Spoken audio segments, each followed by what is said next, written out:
Innal hamdalillah nahmaduhu wa nasta'inuhu wa nastaghfiruh wa na'udzu billahi min shururi anfusina wa min sayyiati a'malina.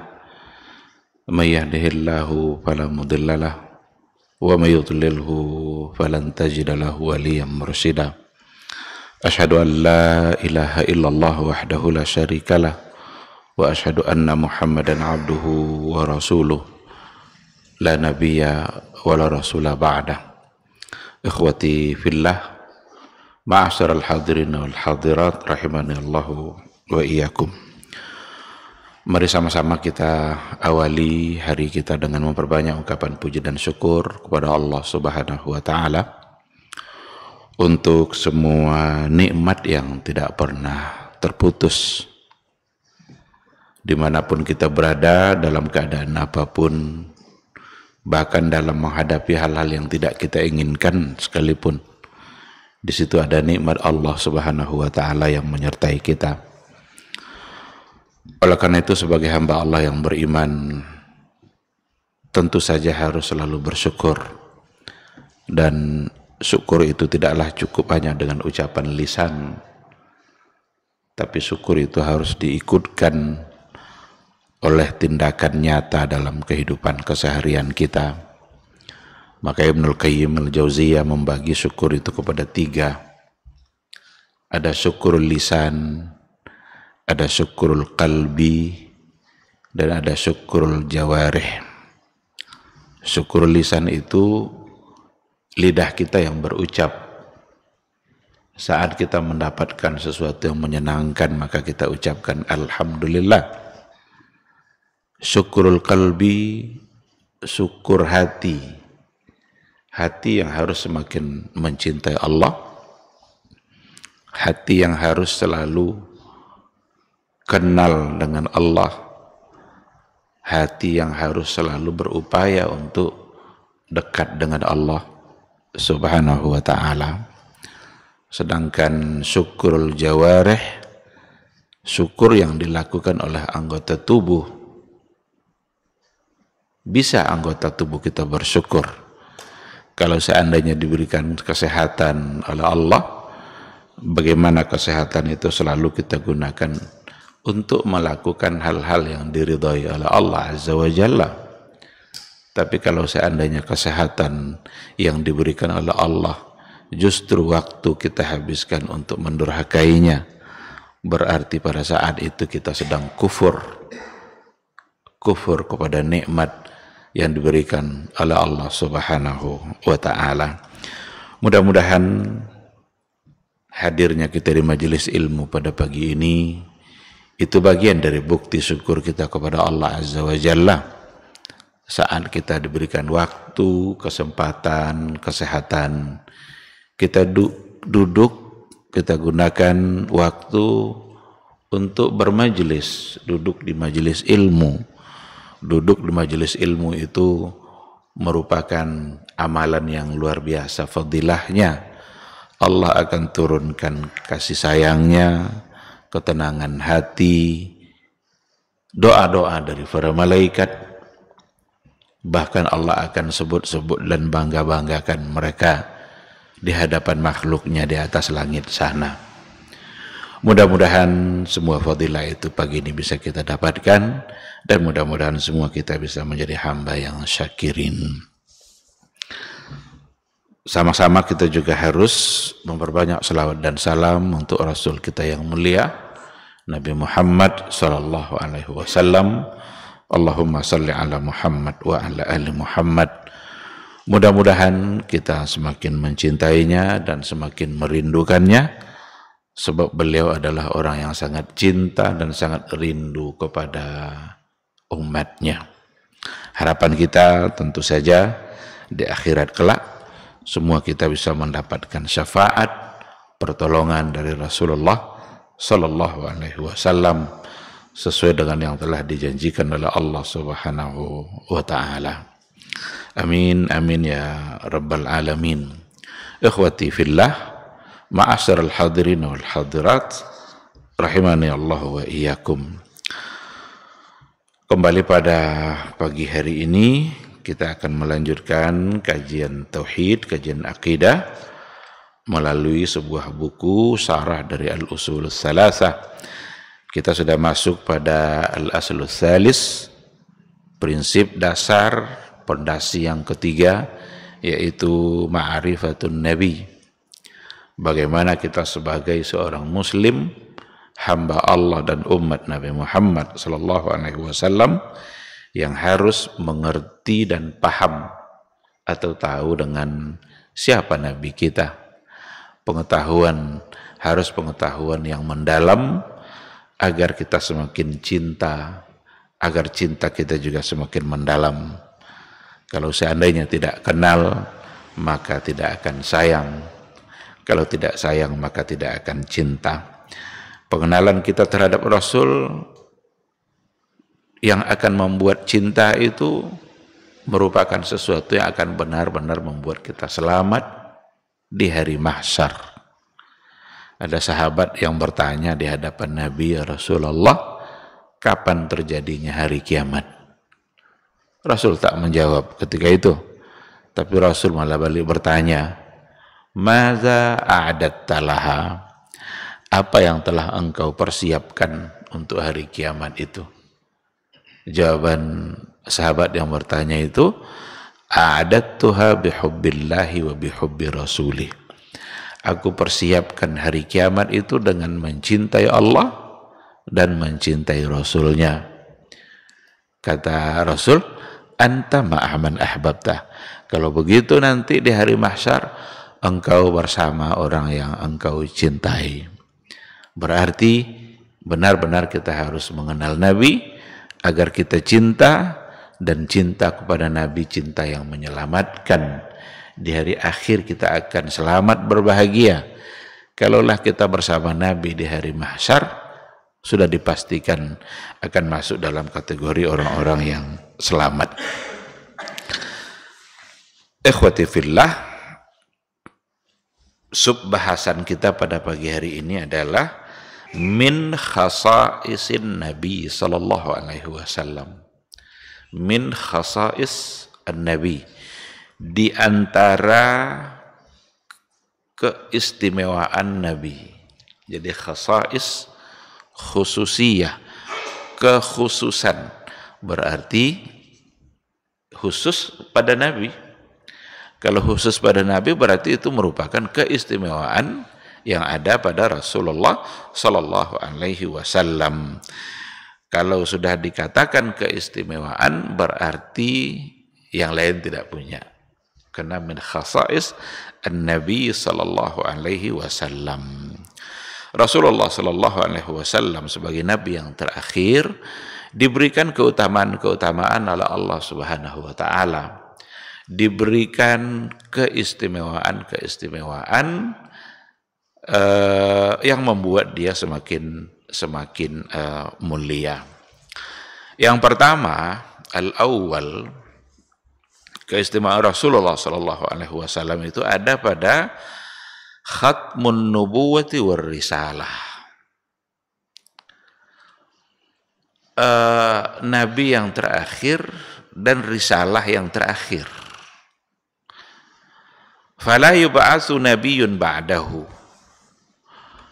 Maka tidak akan diutus lagi seorang nabi sesudahnya, yubaddilu dinah aw yansakhu syari'atah. Tidak akan ada lagi nabi yang diutus sesudahnya yang merubah, mengganti agamanya atau menghapus syariatnya. Karena sudah nabi yang terakhir. Ketika dikatakan bahwa beliau nabi yang terakhir, maka risalahnya juga adalah risalah yang terakhir. Berarti Al-Quran adalah kitab yang terakhir. Dan Al-Quran itu nasikhun ma qablah, menghapus syariat yang sudah ada sebelumnya. Apapun syariat yang sudah ada sebelumnya, ketika Al-Quran datang, tidak boleh lagi diberlakukan. Ketika yang ada dalam Al-Quran berbeda dengan apa yang ada pada sebelumnya. Itulah keistimewaan dia. Dan tidak akan pernah ada lagi nabi sesudah Nabi Muhammad SAW yang akan mengganti dan menghapus syariat yang ada dalam Al-Quran. Maka yang dibawa oleh Rasul itu adalah kekal, abadi, harus diamalkan sampai hari kiamat. Dalam Al-Quran dikatakan bahwa sesungguhnya Rasulullah SAW itu makana Muhammadun aba ahadim minkum. Muhammad SAW itu bukanlah bapak dari salah seorang kalian, walakin tetapi Rasulullah wa khataman nabiyyin. Tetapi Muhammad itu adalah utusan Allah wa khataman nabiyyin, dan dia adalah penutup para nabi.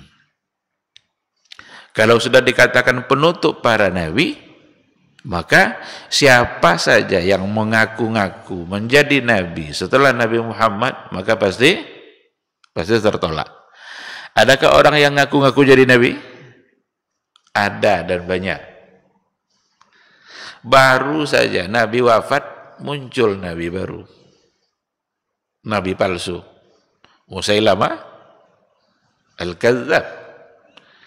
Gelar dan Al-Kadzdzab itu ya karena dia ngaku-ngaku sebagai nabi. Padahal Al-Quran sendiri dan Nabi pun memperkuat bahwa sesungguhnya la nabi ya ba'di, tidak ada lagi nabi setelah saya. Itu kata pasti. Oleh karena itu, siapa saja yang ngaku-ngaku menjadi nabi setelah Nabi Muhammad SAW wafat, maka dipastikan itu sebagai sebuah kebohongan.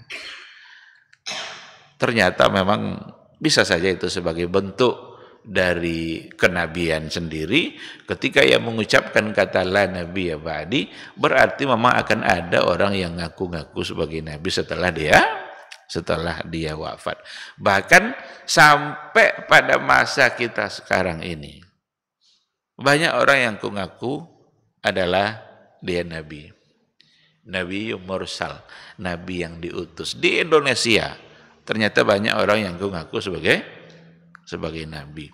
Berarti siapa saja yang mengaku-ngaku sebagai nabi, berarti dia adalah pengikutnya Musailamah Al-Kadzdzab.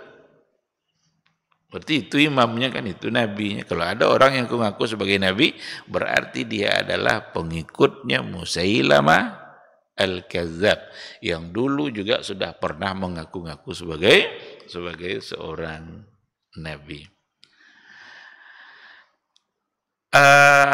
Ada satu keyakinan dari kelompok Ahmadiyah yang mereka menganggap juga Mirza Ghulam Ahmad itu adalah sebagai nabi. Yang mendirikan Ahmadiyah itu Mirza Ghulam Ahmad, dianggap atau diyakini oleh pengikutnya dia adalah sebagai seorang nabi. Lalu bagaimana mereka memahami ayat ini? Wa khataman nabiyyin. Apa kata mereka? Khataman nabiyyin itu artinya bukanlah penutup para nabi. Tapi menurut mereka khataman nabiyyin itu, khatam itu artinya, khatam itu kan diantara maknanya juga adalah cincin. Jadi cincin itu khatam. Di mana mereka mengartikan nabi itu adalah penghias para nabi. Berarti dia yang paling mulia, dia adalah penghias para nabi, tapi tidak diartikan sebagai penutup nabi. Tapi tentu saja pemaknaan seperti itu adalah pemaknaan yang salah.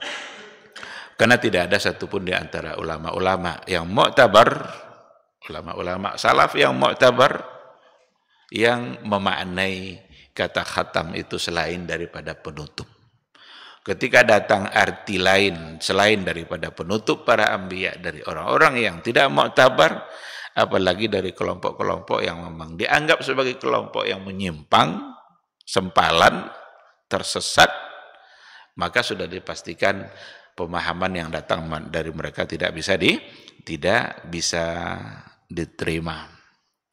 Oleh karena itu, maka benarlah kekhususan, keutamaan, kemuliaan yang ada pada Rasulullah Sallallahu Alaihi Wasallam, bahwa sesungguhnya dia adalah sebagai penutup nabi dan penutup risalah.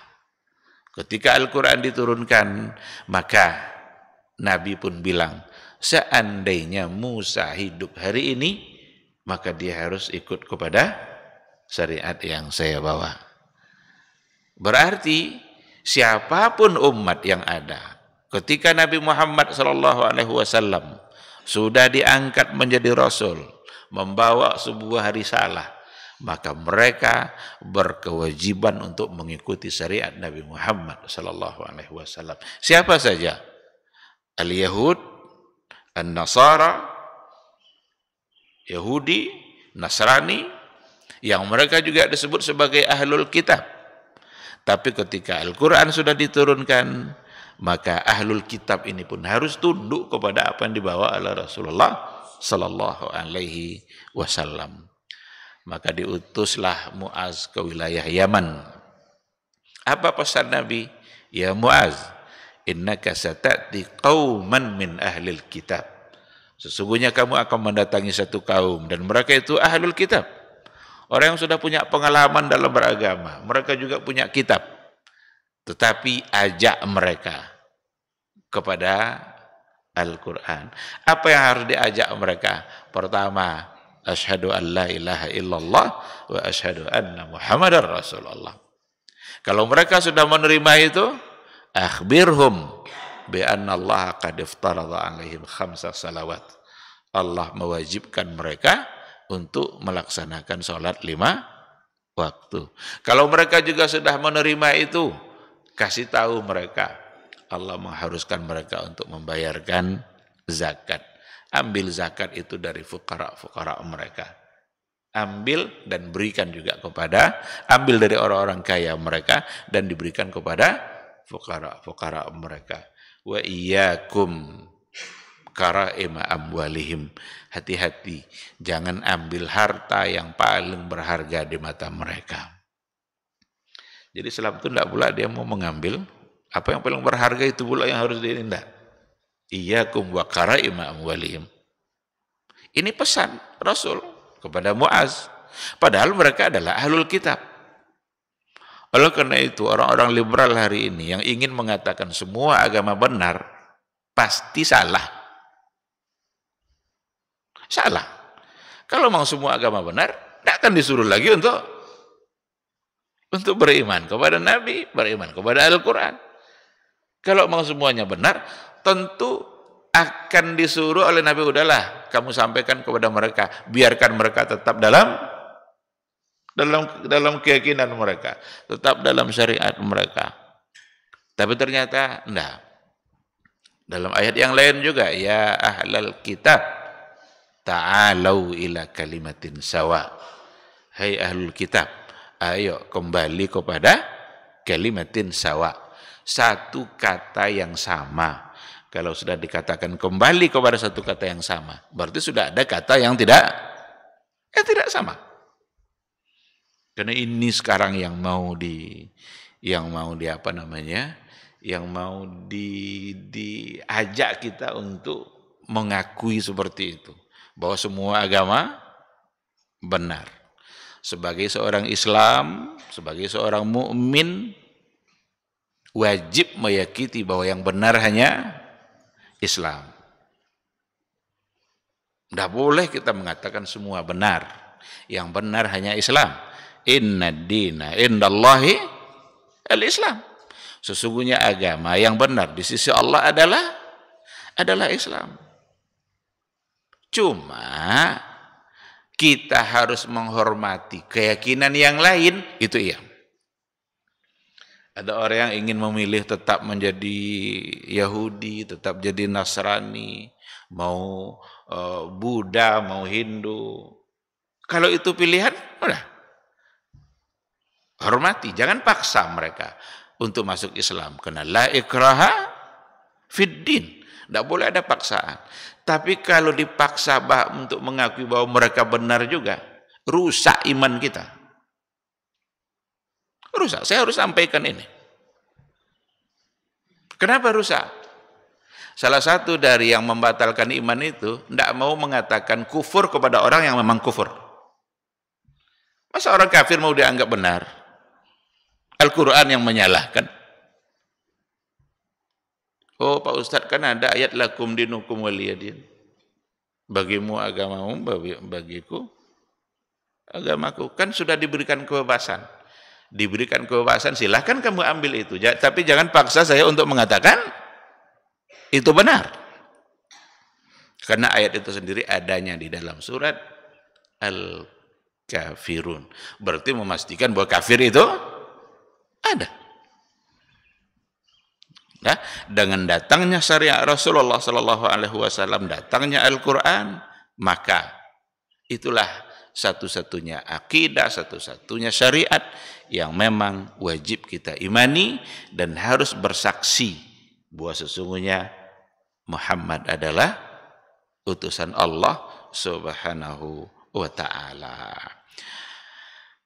Dalam penjelasannya memang perubahan yang ada di dalam syariat Nabi Muhammad untuk syariat yang sebelumnya itu memang ada pada level syariat dan ibadah, bukan pada level tauhid. Karena kalau untuk akidah, semua nabi mengajarkan akidah yang sama, yaitu la ilaha illallah. Sembahlah Allah saja. Itu semua akidah para nabi dari awal sampai terakhir. Ketika ada yang sudah merubah-rubah berarti dia salah. Tetapi konsep dasar semua nabi untuk tauhid itu adalah la ilaha illallah.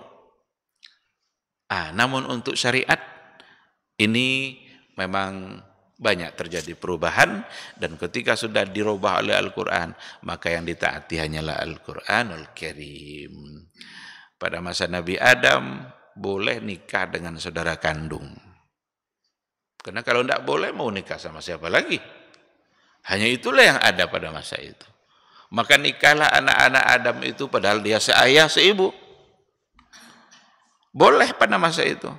Tapi pada masa Nabi Muhammad SAW, jangankan dengan saudara kandung, dengan saudara sesusuan saja tidak boleh.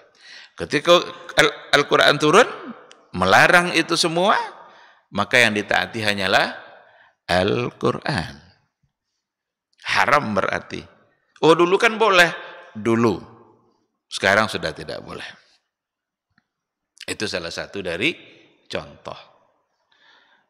Pada masa Nabi Daud, puasanya adalah puasa sehari, buka sehari. Sama yauman wa aftara yauman.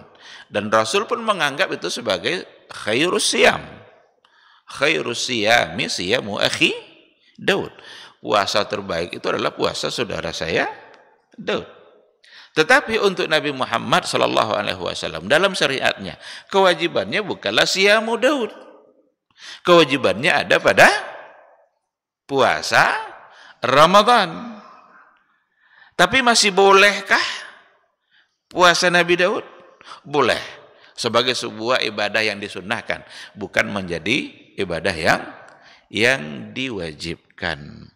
Maka muncullah istilah dalam usul fikih itu syar'u man qablana. Syariat orang yang sebelum kita. Syariat orang sebelum kita, seandainya Islam datang melarang secara tegas, berarti tinggalkan. Tapi kalau seandainya datang sebagai syariat yang kemudian membolehkan, maka tetap menjadi amalan yang dibolehkan, tapi tidak menjadi sebuah kewajiban.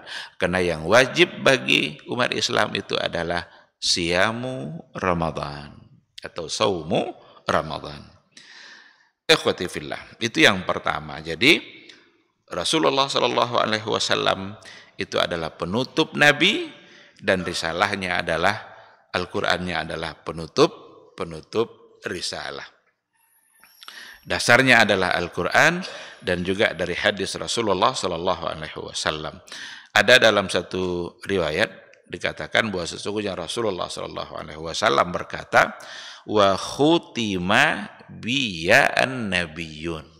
Wa khutima biyan nabiyun. Maka ditutuplah dengan saya. Jadi dengan Nabi itu ditutuplah an-nabiyun. Nabi-nabi yang lain. Berarti tidak ada lagi nabi setelah Rasulullah sallallahu alaihi wasallam. Yang kedua, khasais an-nabi.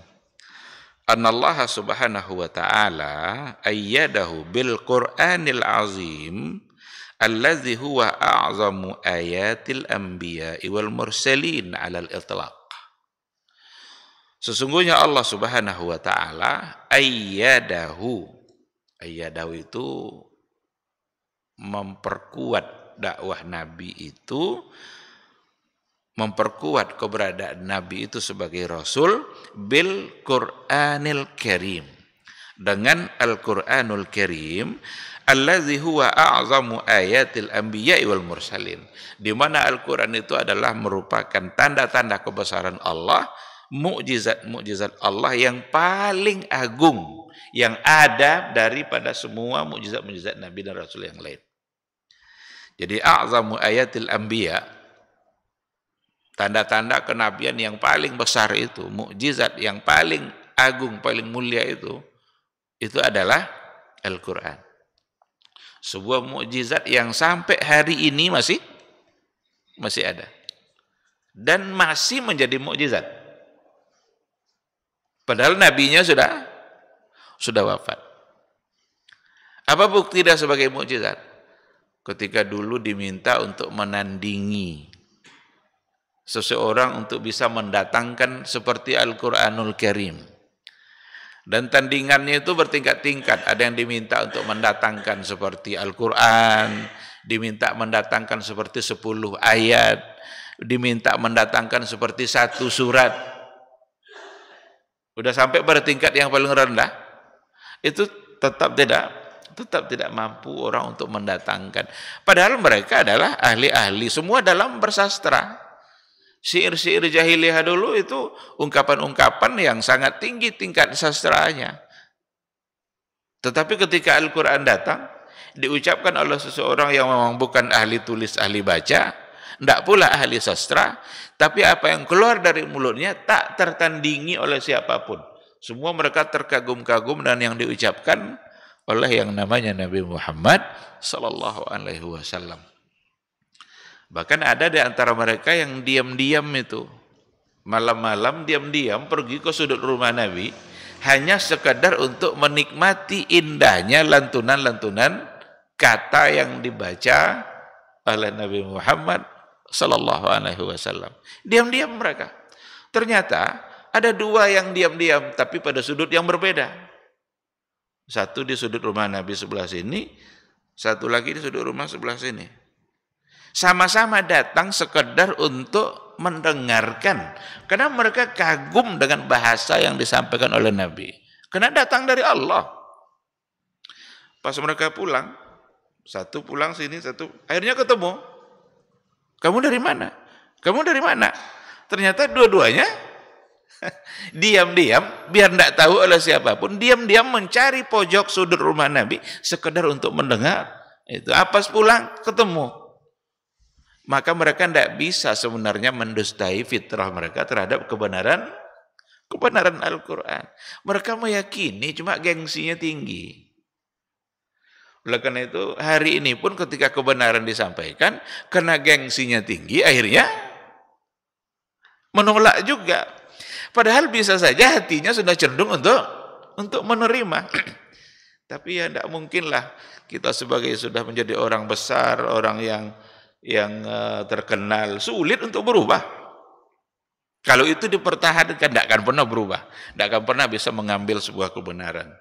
Tapi kalau yang dikedepankan adalah keikhlasan untuk menerima kebenaran, asal memang yang disampaikan adalah benar, seharusnya hati kita harus siap untuk menerima. Tapi kalau egonya yang dikedepankan, maka akan mudah untuk menolak kebenaran. Bukankah mereka adalah orang-orang yang mengakui kejujuran Nabi, mengakui kebenaran dan Rasul itu orang yang terpercaya. Akui itu, dan mereka mengakuinya memang. Tak pernah kami mendengarkan kamu berbohong ya Muhammad. Tapi ketika Nabi menyampaikan sesuatu yang merubah keyakinan dasar mereka, langsung seketika itu juga Nabi berubah menjadi seorang yang pembohong. Nah, oleh karena itu diberikan kepada Nabi Muhammad sallallahu alaihi wasallam Al-Qur'anul Karim sebagai mukjizat yang terbesar dari semua mukjizat yang ada. Itu adalah keistimewaan Rasulullah sallallahu alaihi wasallam. Apakah nabi-nabi sebelumnya ada kitab? Ada. Apakah nabi-nabi sebelumnya ada suhuf? Ada. Semua nabi punya suhuf tentu saja karena dia membawa syariat. Cuma tidak sebagian kitab itu yang disampaikan ke kita namanya. Al-Quran pun tidak menyebutkan semuanya. Apa nama kitab Nabi Ibrahim? Tidak disebutkan. Tapi ada. Inna hadza lafis suhufi al-ula. Suhufi Ibrahim wa Musa. Berarti suhufi Ibrahim. Berarti Nabi Ibrahim punya suhuf. Apa namanya? Wallahu a'lam.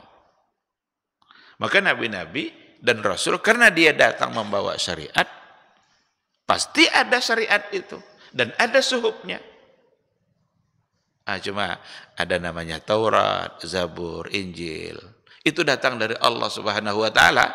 Iya, makanya disebut dengan kitab samawi. Tetapi tidak ada jaminan untuk terpelihara sebagaimana Allah menjamin terpeliharanya Al-Qur'an. Maka inna nahnu nazzalna dzikra wa inna lahu lahafizun.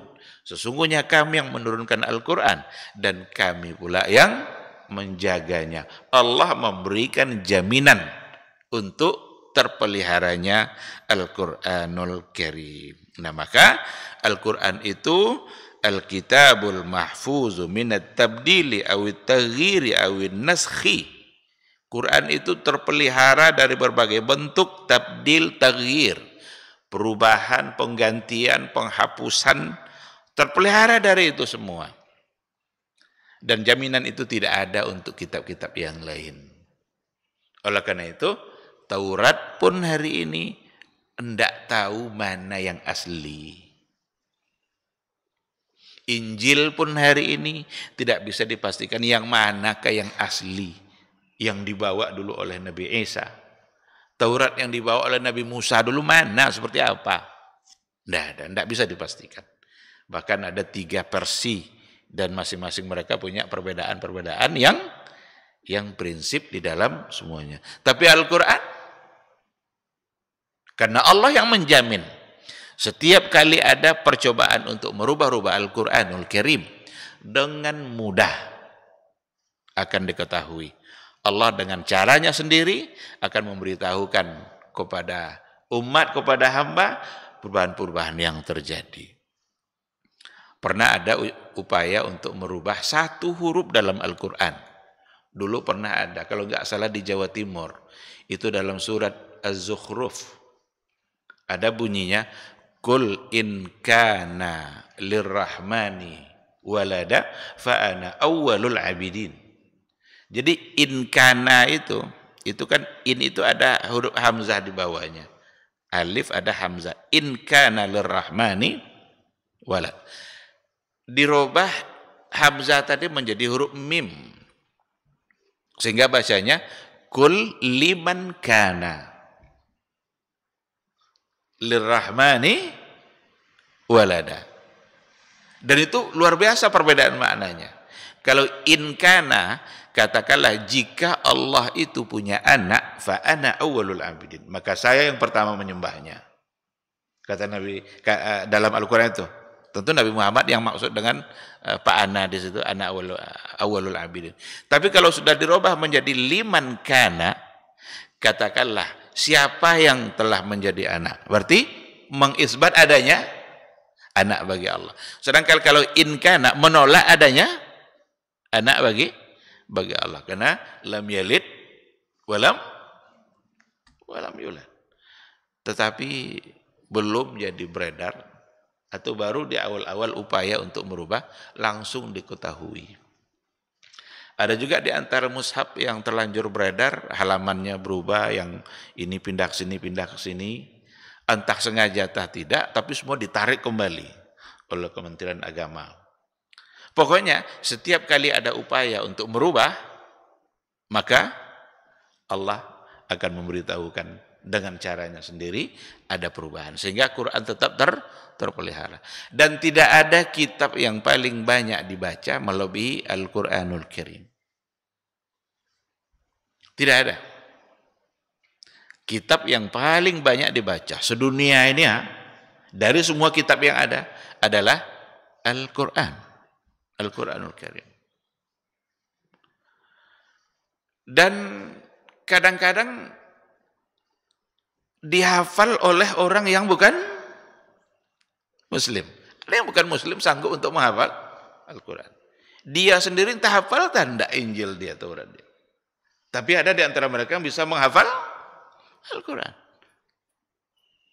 Memang Allah mudahkan. Untuk Al-Quran ini Allah mudahkan. Tinggal kita lagi mau atau tidak. Fahal min muddakir. Walaqad yassarna, sungguh telah kami yassarna Al-Quran. Kami mudahkan. Fahal min muddakir. Adakah orang yang mau menjadikan itu sebagai peringatan, jadi pengingat? Allah yang mengatakan seperti itu. Al-Quranul Karim cocok untuk semua kalangan. Cocok untuk semua kalangan. Bukan hanya untuk kalangan atas saja. Enggak, kalangan bawah cocok. Ada ayat Al-Quran, Bismillahirrahmanirrahim, Alhamdulillahirabbil alamin. Coba baca, pahami, mudah dipahami oleh semua orang. Tapi kalau kitab yang ditulis oleh manusia, yang ditulis oleh profesor, coba suruh buku-buku yang ditulis profesor, suruh baca anak SD, anak-anak TK. Nggak paham deh itu. Dibuat pula kurikulum untuk anak-anak TK, suruh profesor baca. Nggak pula nyambung. Tapi untuk Al-Quran, mau anak kecil, mau profesor, mau ndak sekolah, mau pejabat, mau ndak pejabat, semua mereka di hadapan Al-Quran merasakan kemudahannya. Karena memang itu adalah a'zamul ayat. Itu adalah mukjizat yang paling besar. Dan sampai hari ini yang masih tersisa dari semua mukjizat dari Nabi kita adalah Al-Quran. Mukjizat Nabi yang sebelumnya tidak ada yang tersisa. Dulu Nabi Musa punya tongkat bisa jadi ular. Kalau ketemulah tongkat Nabi Musa itu sekarang bisa jadi ular. Masih ada mukjizatnya. Dan kita pun tidak bisa memastikan iya enggak yang ada sekarang itu tongkat Nabi Musa. Karena agak lucu juga. Dulu ada pameran di lapangan MTQ itu. Ada di situ tongkat Nabi Musa. Nah, tongkat Nabi Musa panjang, ada tangkainya gini. Jadi gini ada tangkainya. Diletakkan dalam kaca. Saya tanya, ini benar tongkat Nabi Musa ini? Ya, dari mana? Dari Turki katanya. Karena ada kerjasama Kementerian Agama dengan Turki. Tidak lama setelah itu saya punya kesempatan untuk pergi ke Turki. Masuk di Museum Al-Fatih. Ada Museum Al-Fatih di Turki itu. Di situ ada tongkat Nabi Musa. Saya tengok, kok tidak sama tongkat Nabi Musa ini dengan yang dulu. Padahal katanya yang dulu dari Turki juga, karena kerjasama antara Kementerian Agama dengan Turki. Tapi kok tidak sama? Saya bilang, yang ini pun tahiyatan enggak? Yang di Turki itu pun tahiyatan enggak? Sebagai tongkat Nabi Musa. Nah, kalaupun ada, masihkah tersisa mukjizatnya? Nah. Nabi Yakub buta, menangis karena kehilangan Yusuf. Tapi pada akhirnya dia kembali melihat Karena dibawakan kepadanya baju Nabi Yusuf, dilemparkan ke mukanya, langsung bisa menjadi melihat. Kalaulah ketemu sekarang baju Nabi Yusuf itu, mungkinkah bisa membuat orang buta menjadi melihat lagi? Tidak ada satupun yang tersisa. Yang tersisa apa? Di antara semua mukjizat, Al-Quranul Karim. Hanya Al-Quran. Dan itu diberikan kepada Nabi Muhammad sallallahu alaihi wasallam. Tidak ada terjadi perubahan, tidak ada orang bisa mendatangkan semisal Al-Quran, tidak bisa ditandingi, tingkat sastra yang paling tinggi, tidak akan ada. Karena itu datang dari Allah Subhanahu wa ta'ala. Allah turunkan bilisanin Arabiyyin mubin, dengan bahasa Arab yang mubin, yang nyata, yang terang, yang menjelaskan. Maka selamanya dia akan tetap menjadi mukjizat. Meskipun Rasul sudah wafat, tetapi dia tetap menjadi mukjizat yang terbesar. Yang ketiga, keistimewaannya Rasulullah sallallahu alaihi wasallam, umumu risalatihi likafatis saqalain, al-jinni wal insi. Risalah yang dibawa oleh Rasulullah sallallahu alaihi wasallam, Al-Quran yang tadi diberikan kepada beliau untuk disampaikan, itu likafatis saqalain, untuk semua as-saqalain. As-saqalain itu berarti bukan hanya insan saja, tapi al-jinni wal ins, jin dan manusia. Karena memang wa ma khalaqtul jinna wal insa illa liya'budun. Tidaklah kami ciptakan jin dan manusia kecuali untuk beribadah kepadaku, kecuali untuk mentauhidkan saya, menyembah saya. Berarti Allah ciptakan jin dan manusia itu untuk tugas yang sama. Apa itu? Ibadah. Apa panduan ibadahnya jin itu? Siapa nabinya jin itu? Ya Rasul juga. Maka syariat yang dibawanya kafatus saqalain, likafatus saqalain, berlaku untuk semua dua jenis makhluk, al-jinni wal insi, min hini ba'athahullah, mulai dari ketika Allah telah mengutus dan mengutusnya sebagai seorang rasul, wa ila an taqumas saah, sampai nanti terjadinya hari kiamat. Ini keistimewaan yang ketiga. Yang dibawa oleh beliau berbeda dengan yang dibawa oleh nabi-nabi yang sebelumnya. Nabi-nabi yang sebelumnya hanyalah untuk kaumnya saja. Sementara Nabi Muhammad membawa syariat untuk semua orang.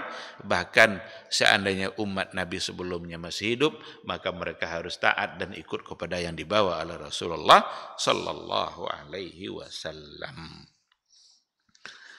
Wa ma arsalnaka illa rahmatan lil alamin. Tidaklah kami utus kamu wahai Muhammad kecuali untuk menjadi rahmat lil alamin, bagi sekalian alam.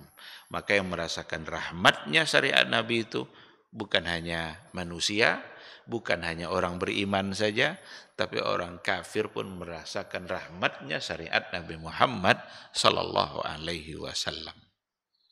Dirasakan. Apa bukti mereka merasakan nikmat keberadaan Nabi? Tidak pernah diturunkan oleh Allah azab untuk orang-orang jahiliyah selagi Nabi Muhammad masih ada di tengah-tengah mereka. Enggak pernah. Sementara umat Nabi yang sebelumnya, dikarenakan oleh kedurhakaannya kepada nabinya, Allah langsung turunkan azabnya. Nabi Nuh didurhakai oleh kaumnya, turun azabnya. Apa itu? Banjir. Nabi Lut alaihi salam, kedurhakaan umatnya, homoseksual, LGBT, Allah turunkan azabnya. Terbalik bumi ini. Tapi untuk Nabi Muhammad sallallahu alaihi wasallam, ketika umatnya mendurhakainya, betapa besar kedurhakaan orang-orang jahiliyah kepada Nabi Muhammad sallallahu alaihi wasallam, tetapi tidak ada satupun azab dan siksaan Allah turunkan untuk mereka. Tidaklah kami menyiksa mereka, wahai Muhammad, selagi kamu berada di tengah-tengah mereka. Maka orang kafir pun, orang jahiliyah pun merasakan nikmat berada bersama Rasulullah sallallahu alaihi wasallam. Ini pada poin yang ketiga, risalah yang dibawa oleh Nabi merupakan risalah yang berlaku secara umum. Ada banyak ayat sebagai pendukung tentu saja, tapi kita tidak bacakan. Yang berikutnya yang keempat, anna ummatahul mustajibah lahu khairu ummah. Umat Nabi Muhammad yang menerima risalah yang dibawa oleh beliau itu menjadi khairu ummah, menjadi umat yang terbaik. Kuntum khairu ummatin ukhrijat linnas. Kuntum khairu ummah. Ketika dikatakan kuntum, ayat itu turun pada kalangan sahabat. Maka dari semua umat Nabi Muhammad yang terbaik adalah kalangan sahabat. Karena dia langsung bersama Nabi, berjuang bersama Nabi, tahu dia ayat-ayat diturunkan, kuntum khairu ummah. Tapi dari manusia secara keseluruhan, semua manusia yang ada, maka yang terbaik adalah umatnya Nabi Muhammad sallallahu alaihi wasallam. Maka kuntum di situ maksudnya adalah semua umat Nabi Muhammad. Tapi dari semua umat Nabi Muhammad itu sendiri, yang terbaik adalah sahabat, karena antum yang ada di situ tuh, yang langsung dikhitab adalah sahabat Rasulullah sallallahu alaihi wasallam. Menjadi orang terbaik. Oleh karena itu, kalau ingin menjadi manusia terbaik, ikutlah risalah Nabi Muhammad sallallahu alaihi wasallam. Orang-orang yang ingin bertahan dengan risalah yang dibawa oleh nabinya, dengan keyakinan bahwa itu juga sama datang dari Allah, maka itu satu penyimpangan dalam beragama dan itu salah, nggak bisa dibenarkan. Karena mereka harus ikut risalah Nabi Muhammad agar mereka menjadi orang yang terbaik. Sedangkan yang kelima, sesungguhnya Nabi Muhammad sallallahu alaihi wasallam sayyidu waladi Adam alaihi salam yaumal qiyamah. Nabi Muhammad itu adalah sayyidu waladi Adam, penghulu semua Bani Adam. Yaumal qiyamah, di hari kiamat nanti, fahuwa khairuhum wa asrafuhum wa ahabbuhum ilallah. Maka Nabi Muhammad adalah yang terbaik dari semua yang ada, yang paling mulia dan yang paling dicintai oleh Allah subhanahu wa ta'ala. Semua Nabi tentu saja mulia, tentu saja baik, tapi yang terbaik di antara mereka adalah Nabi Muhammad sallallahu alaihi wasallam. Ini beberapa keutamaan ya.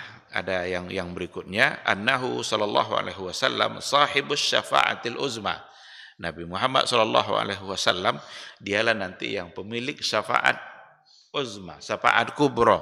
Dia yang akan memberikan syafaat itu nanti, dan itu tidak diberikan oleh nabi-nabi yang lain.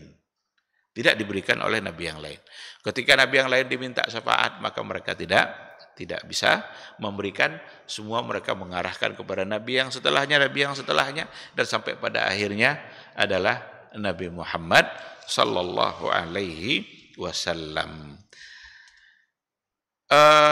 Ada lagi yang dimiliki oleh Rasulullah sallallahu alaihi wasallam, annahu sallallahu alaihi wasallam yastaftihu babal jannah fayuftah lahu. Nabi Muhammad sallallahu alaihi wasallam nanti di hari akhirat dia meminta untuk dibukakan pintu surga. Fayuftahu lahu, maka dibukakanlah untuk Nabi Muhammad, la yuftah li ahadin qablah. Tidak dibuka pintu itu untuk siapapun sebelum Nabi Muhammad sallallahu alaihi wasallam. Wa awwalu man yadkhulul jannah. Maka Nabi adalah yang pertama masuk surga. Baik, ikhwati fillah, ada beberapa poin, tapi saya ingin mengakhiri kajian kita pada pagi hari ini.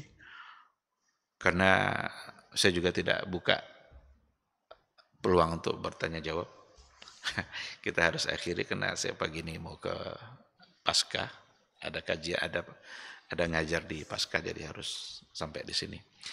Mudah-mudahan nanti bisa kita sambung lagi, ada beberapa poin dan sekalian dengan tanya jawabnya. Terima kasih, mudah-mudahan majelis ini bermanfaat bagi kita. Semoga Allah selalu membuka pintu hati kita untuk semangat belajar, menerima kebenaran, dan dimudahkannya untuk mengamalkan apa yang sudah didapat. Kita tutup dengan doa qatul majelis. Subhanakallahumma bihamdika asyhadu an la ilaha illa anta astaghfiruka wa atubu ilaik. Wassalamualaikum warahmatullahi wabarakatuh.